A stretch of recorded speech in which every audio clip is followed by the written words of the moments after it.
Isang gabi, batang babae sa Caloocan, naging epileptic matapos ma-stroke sa murang edad na 8 anyos. Sige. At ang viral na sorpresa ng isang OFW mula Japan sa kanyang tatay na jeepney driver. Ano nga ba ang kanilang kwento? Ako po, si Rafi Tulfo, ang kapatid mo.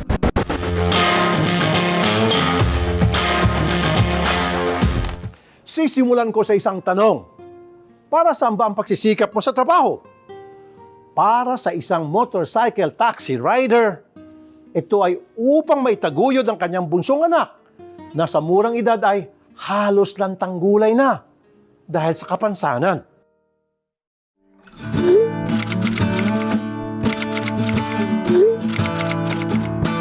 Umabot na ng almost 2,000 to 3,000 to 10,000 share sa loob lang ng maikling oras na yun. Unang-unang napansin ko, maraming naka-appreciate eh. Maraming nakisimpatya kung ano yung pinagdadaanan ni Kuya. Kasi kinabukasan, yung 10 to 20 to 2,000 share, umabot ng 30,000 share. So gulat na gulat talaga ako. Talagang yung buong notification ko sasabog na eh. Idinulog na rin ng mga keyboard warrior sa inyong lingkod ang viral na kwento ng TNBS rider na si Geoffrey. Simple lang na nagsimulang istorya. Si Ken, isang pasahero, nag-book sa isang ride-hailing app dahil may importante siyang appointment. Coding kasi ako nun eh. Then merong schedule kami for business meeting sa may Makati, Manila. Then alanganin na rin yung oras, kung di ako nagkakamali, around 11 tinawag yon. And then 1 p.m. yung meeting namin. So, pagka kasi ganung mga alanganing oras, ang madalas ko talagang solusyon doon is, yun, mag-book ng motorcycle taxi. Tapos, habang nasa biyahe kami, inabutan kami ng ulan. So, parang defense mechanism sa akin nung mga time na yun is mainis. Yan, mainis. Hindi naman sa kanya, mainis sitwasyon. Tapos, nag-alok siya sa akin ng nag-alok siya ng kapote. Sabi niya, sir, gusto magsuot ka na lang ng kapote. Tapos, sa pagkakaalam ko kasi yung mga ganun, may ads on yun eh, pagka ano eh. But nag-offer siya nag-offer sa akin. Hindi niya na ako siningil eh. Sa gitna ng meltdown ni Ken, walang ipinakita kahit katiting na pagkayamot ang rider na si Geoffrey. Halos lahat pa nga ng problema niya sa oras na yon, nabigyan ng agarang solusyon. Dahil na lang siguro sa pagmamadali, nakalimutan kong magpabarya. Ang dala ko nun, kung di ako nagkakamali, 1,000 na buo eh, na bill. Tapos, nag-asa ko sa kanya, sabi ko, kuya, may barya ka na ba? Then, nag-respond siya na wala pa. Ang naging solusyon ko noong time na yon is, total, parang sandali lang naman yung meeting ko. Hintayin niya na lang ako. Or sige, biyahe ka, balikan mo ako dito, ikaw na lang yung sasakyan ko pa uwi. Yung meeting ko doon, siguro, umabot siya ng almost, na mga kulang-kulang 1 hour. 1 hour, isang oras. After ng meeting, nag-message na ako sa kanya. Sabi ko, boss, kuya, tapos na ako, hintayin na lang kita dito. Yung hindi lang siya bumalik kasama yung sukli ko. Bumalik siya na mukha ng bagong tiwala.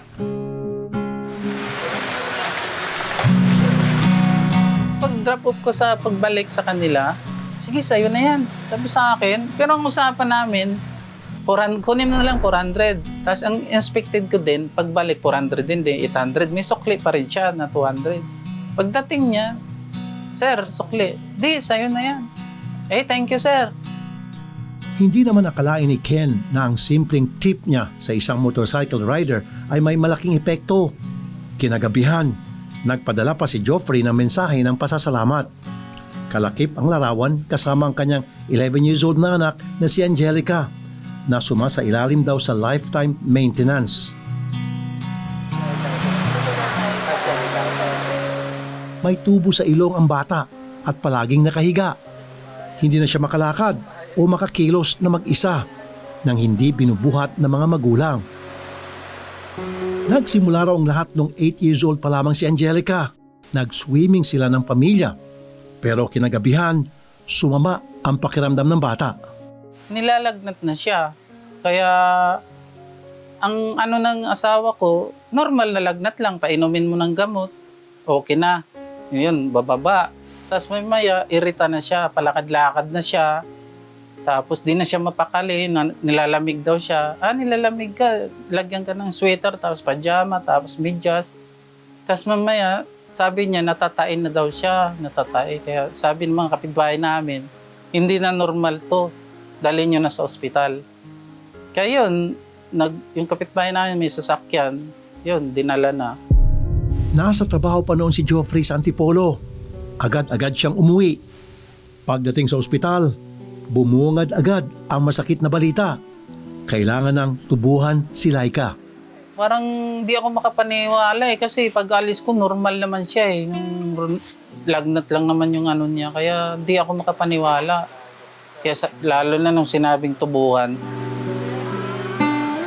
Ano nga bang sakit ang tumama sa kanya?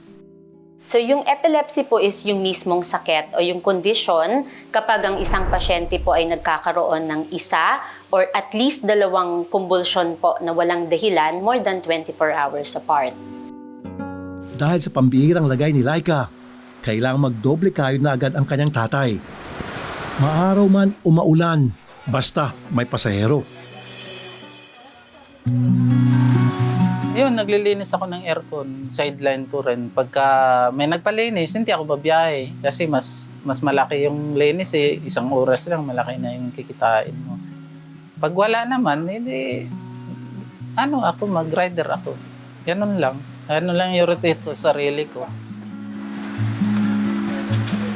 May pag-asa pa kayang gumaling ang pambihirang sakit ni Angelica? Alamin yan sa pagbabalik ng kapatid mo. Ayon sa kanyang mga magulang, sporty ang batang si Angelica at nangangarap pa sanang maging atleta. Sa kabila ng pagsubok na dulot ng kanyang karamdaman, hindi sila nawawala ng pag-asa.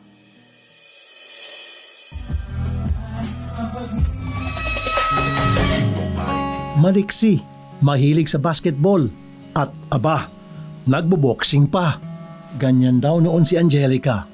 Pero hindi nila akalain na ito na pala ang magiging mitsa ng mga pagsubok niya ngayon. Sinubuan siya. Pagtubo nga sa kanya, sa sobrang, siguro, masakit siguro, natanggal yung ngipin niya kaya.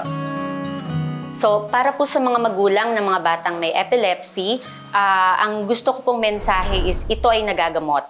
No? So hindi po porke nag-seizure sila before o kahit po may gamot sila is nagsi-seizure pa rin sila, hindi po ibig sabihin is wala na po tayong pag-asang gumaling. So ang importante po is yung regular follow-up ninyo sa inyong doktor. Number 2, tulungan niyo po kami kung halimbawa nagsi-seizure pa rin sila, importante po kasing ma-describe kung ano po yung klase ng seizure na yon kasi doon po magdedepende kung ano po yung gamot na mas maganda para sa ating mga anak. Ngayon, 3 taon na mula nang mawala ng kontrol si Laika sa kanyang katawan, dala ng kanyang karamdaman. Bukod sa bunsong si Laika, may 4 pang mga anak sina Geoffrey at Marcelina. Nakabukod naman ang panganay, pero ang 3 nag-aaral pa.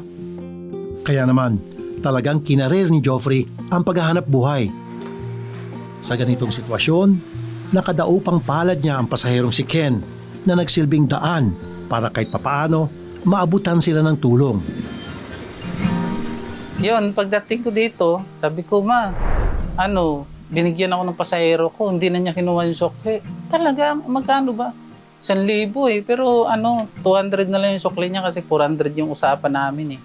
Kasi titip daw niya sa akin ng Kasi ang rate talaga, 300 plus lang, mga ganyan. Gawin na lang daw niya 200. Pero di pa rin niya kinuha yung 200. Kaya, sabi ng asawa ko, talaga, kailangan natin eh. Kaya magsuot ka ng uniform mo, picturean kita. Ayaw ko pa nga eh, kasi, naman yun, kung alimbawang parang ayaw ko nga, sabi ko, yun, sige, picturean kita. Picturean, niyakap ko yung anak ko, tapos yun, pinipicture. sasinin niya sa kay NJ. Tanggap na ni Joffrey na posibleng habang buhay ng kailanganin ni Laika ang kanilang pag-aalalay. Kaya naman, porsigido silang ibigay ang lahat para mapanatili siyang busog at malusog. Hindi nga lang pangkaraniwan ang kaso ni Laika sapagkat sa nasogastric tube o NGT, dumaraan ang lahat ng kanyang pagkain at tubig. Siyempre, hindi ko mapapalampas ang pagkakataong tulungan din ang kanilang pamilya. Hey, thank you po. Thank you po, Sir Rafi. Sa tulong niyo po. Thank you. Laika, thank you kay Sir Rafi, oh. Like, ito May ito video ka kay Sir Rafi, di ba? Sa'yo pala mapupunta. Si Idol Rafi Tolpo. Opo. Thank you, Sir Rafi. Malaking tulong po ito sa mga needs po ni Angelica namin. Masayang-masaya po kami na thank you po, salamat po. Sobra-sobra. Parang parang panaginip lang to lahat eh. Sabi ko, sana hindi na ako magising. Kasi ngayon lang po ngayon lang po kami nakatanggap po ng ganito eh. Thank you. Ang lahat ng ito magsisilbi raw inspirasyon kay Joffrey para patuloy na kumayod sa paraang may pagmamalaki rin ng kanyang pamilya. Ang mapapayo ko lang sa kanila, gawin lang nila yung tama. Tapos, manalangin na lang talaga. Yun lang, pinaka-importante talaga. Kasi di natin alam eh. Yung Panginoon lang talaga yung magbigay sa atin ng tamang daan na sa hindi ka siya lang talaga, wala nang iba eh.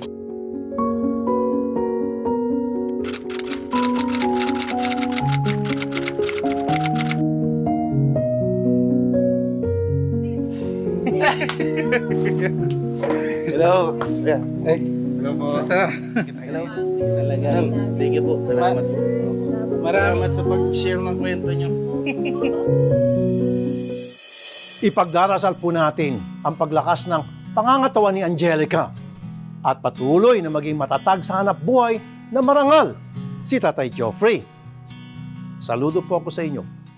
Sa ating pagbabalik, ang madamdaming reunion ng isang OFW mula sa Japan at ng kanyang tatay na jeepney driver dito sa Pilipinas. Gagawin po nating mas memorable yan. Promise. Yan ay sa pagbabalik ng kapatid mo. Maraming natuwa. Pagkatapos ay napaluwa sa ibinahaging mga video ng isang OFW mula Japan nung siya ay magbalik sa Pilipinas. Sinurpresa kasi niya ang buong pamilya mula sa kanyang mga kapatid, ina, hanggang sa kanyang ama na ulirang jeepney driver. Ihanda na mga panyo dahil sigurado akong tutulo mga luha nyo.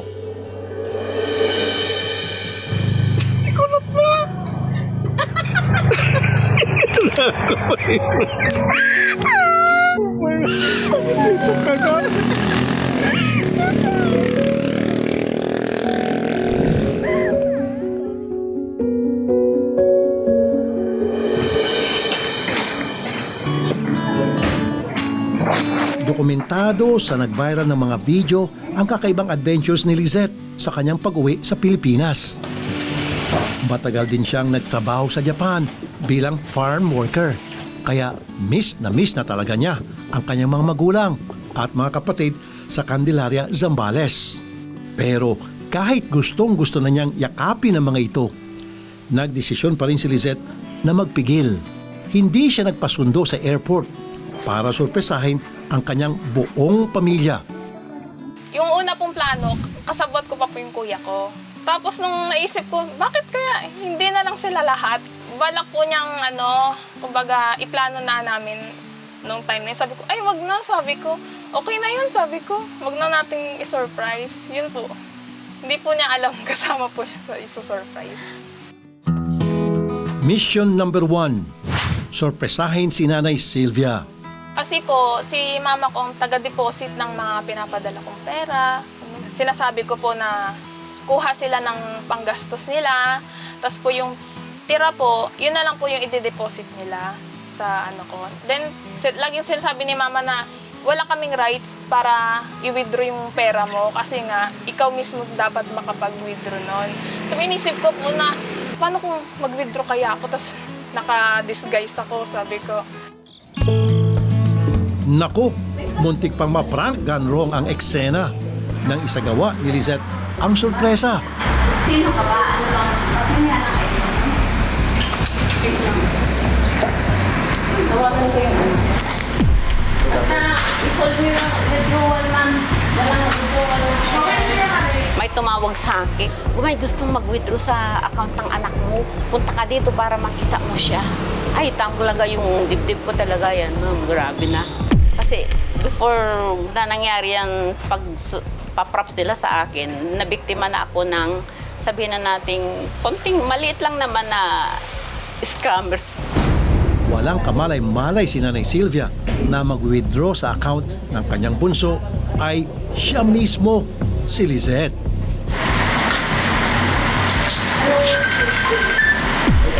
Thank you, Lord! Hi, Ma!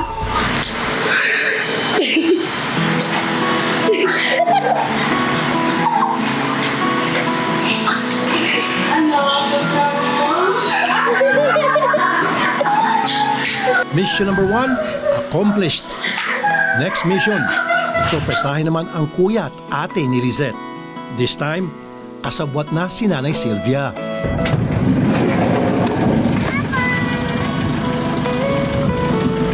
Paano ko nakauwi? Ang kanyang ate Lizelle, wala ring kaalam-alam na si Lizette na pala ang yung sumusunod-sunod sa kanya sa tindahan.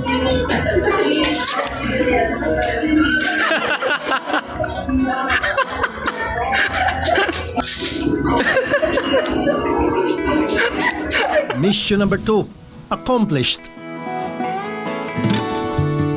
Ang finale at siguro pinakamahirap sa lahat, ang tatay naman nilang jeepney driver na si Eddie o mas kilala sa kanyang lugar bilang si Mang Boying.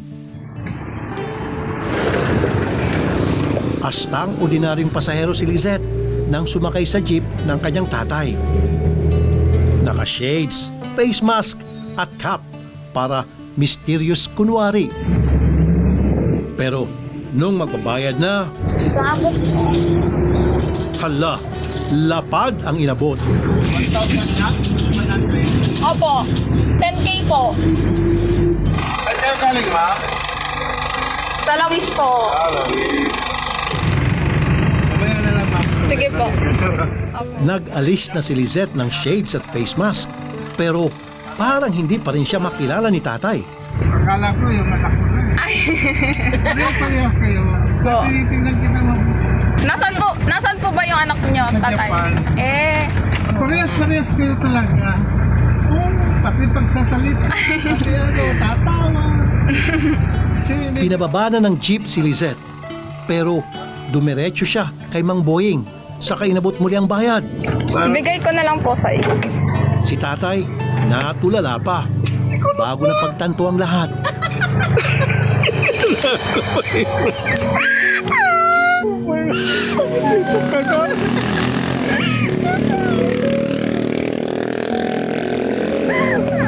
Nung nakatutok na po yung mukha ko kay Papa, doon niya na po na-realize na anak niya po yung kausap niya. Sabi niya sa akin, bago kasal ng ate niya, sabi niya, February 2, uwi siya. Sunduin mo ako sa airport ng February 2. Di wala sa isip ko yung gano'n na uwi siya. Mission number 3, accomplished. Saktong Father's Day ipinost ni Lizette ang tagpong ito sa Facebook. Kaya maraming netizens ang natuwa at naantig. Pero pagmamalaki ni Lizette, kung meron man daw pinaka-happy sa sitwasyong ito, siguradong siya yun. Sobrang saya ko po muli kung nakita yung mga family ko po. Ngayong buo na uli ang pamilya Eclarino. Ano nga bang susunod nilang plano? Abangan sa pagbabalik ng kapatid mo. Nakakamangha kung paanong sa pagiging jeepney driver na itaguyod ni Mang Boying ang pangangailangan ng kanyang pamilya, maging ang pag-aaral ng kanyang mga anak. Pero kahit ngayon na nakagraduate na ang lahat, abay, mukhang wala pa siyang plano magretiro. Inabutan ng aming team si Lizette na kabanding sa balkonahe ng kanilang bahay ang kanyang tatay Boying at nanay Sylvia. Mukhang masaya ang kwentuhan nila habang nagpapapak ng buto ng langka na niluto mismo ni nanay Sylvia. Maya-maya pa, tumungo na si tatay Boying sa kanyang jeep at nagsimula ng lumarga. Masinlok Candelaria ang kanyang ruta, tulad ng mga bata pa ang kanyang mga anak. Para sa marami, payak ang ganitong kabuhayan. Ngunit sa pamamagitan nito, napagtapos niya ng pag-aaral ang kanyang 3 anak, bagay na kanilang ipinagmamalaki. Si kuya ko po, nakapagtapos po ng BS Accounting. Tapos si ate ko po is teacher po. Tapos IT grad po ako. Nagpapasalamat po ako dahil si papa ko po ang naging papa ko. Kasi sobrang bait po, sobrang bait sa family, sa anak, na tipong isusubo niya na lang, ibibigay pa sa'yo. Ganun po sobrang bait ng papa ko. Kung tutusin, malaking tulong na yung may 3 college graduate na anak na pawang may trabaho at nag-aambag-ambag na sa kanilang mga gastusin. Pero si Tatay Boying tuloy pa rin sa pagpapasada. Fresh grad pa lamang ang bunsong si Lizette nang mabigyan ng pagkakataong makapagtrabaho abroad nang may mataas na sahod. Hindi ito konektado sa kurso niyang IT, subalit ito raw ang kanyang naging motivation. Feeling ko po mas mapoprovide ko po yung pangailangan ko at higit po yung family ko po. Masusuportahan ko po sila. Kung nag-OFW po ako. Hindi naging madali para sa kanyang mga magulang ang desisyong ito. Medyo na-excite, syempre, bunso siya, tapos sasabak siya agad sa ganung trabaho. Naaalangan na payagan siya, pero sabi ko na lang sa loob ko, total may video call na, hindi na gaanong nakakalungkot ang mag-abroad, sabi ko. Paglipad sa Japan, naging inspirasyon nga raw ni Lizette ang araw-araw na video calls, pero aminado siya na may mga panahong nagmimintis. At sa bawat pagkakataong ito, patindi ng patindi ang kanyang pangungulila. Tumatawag po ako after ng work po. Minsan po, hindi ko na po nagagawa kasi po sobrang unti na lang nung time ng pahinga. Minsan po, hindi na rin po nakakatawag. 5 years po ako sa Japan bilang farmer po. Mahirap, pero po kailangang magtiis para sa pamilya. Sino nga ba namang hindi malulungkot? Lalo na kung ikaw ang bunso na nasanay sa pag-aaruga ng mga magulang at nila atit kuya. Paglipad ni Lizette sa Japan, sa isang iglap, biglang nawala ang lahat ng pag-aalaga na kinalalakihan niya. At kung dati, lagi siyang center of attraction kapag may kaganapan sa kanilang pamilya, ngayon, missing in action na siya. Mga time na wala po ako, ang dami po occasion na wala po ako, nakikita ko na lang po sa picture na sana nandito ako sa nung time na yon. Mga birthday po ng magulang ko, kapatid ko, wala din po ako. Kaya naman, nang matapos ang kanyang kontrata sa Japan, makalipas ang 5 taon, isa lang daw ang pumasok sa isip ni Lizette. At yun ay, uwi na siya. For good na. 5 years, hindi po biro yun. Naisip ko na siguro tama na muna, sabi ko po. Kasi gusto ko po munang makasama yung family ko. Oo, may pera, pero hindi mo naman sila kasama habang tumatanda sila. Yung kita, makukuha ko pa po yan sa susunod na taon eh. Pero po yung family ko po, yung bonding ko, hindi po natin masasabi kung hanggang kailan yung parents natin.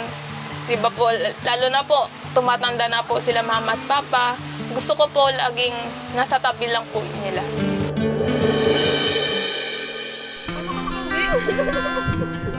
Simpleng sorpresa lang daw ang binalak ni Lizette para sa kanyang pamilya na ibinahagi niya sa social media.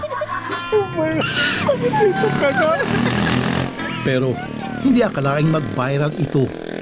Sa kabila niyan, happy si Lizette na marami ang na-touch sa mga video niya. Ina-expect po talaga ng family ko is February 2. Naging success po yung plano ko. At ngayon, desidido na si Lizette na madagdagan pa ang mga ganitong video at litrato ng kanilang buong pamilya. Bago bisitahin ng aming team ang pamilya Eclarino, ito lang ang kaisa-isa nilang family picture. Doon lamang nila napagtanto. Nagsilakihan na pala ang mga bata at lahat-lahat. Pero hindi pa sila nakakapag-picture ng maayos. Tiyempo naman na nagsungit ang panahon nung bumisita ang aming team sa kanilang bahay sa Candelaria. Hindi kami makalabas. Kaya ito na lang ang hiniling sa amin ng pamilya. Ang ma-recreate ang kanilang family picture. Para kay Lizette, ito na ang pinakamagandang welcome back gift na kanyang natanggap.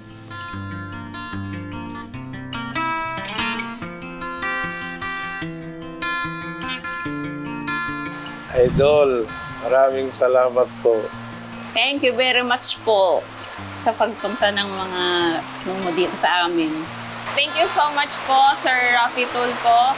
And thank you din po at na-feature po ang aming pamilya. At sana po marami po pong ma-inspire na katulad sa amin. Thank you po. Ang masayang buhay pamilya, parang biyahe lang yan sa jeep. Basta't silang kasabay, patag man o lubak ang daraanan, tuloy-tuloy lang pasada. Kaya hiling namin sa inyo, saan man ang inyong destinasyon, manatiling matatag ang inyong pagsasama.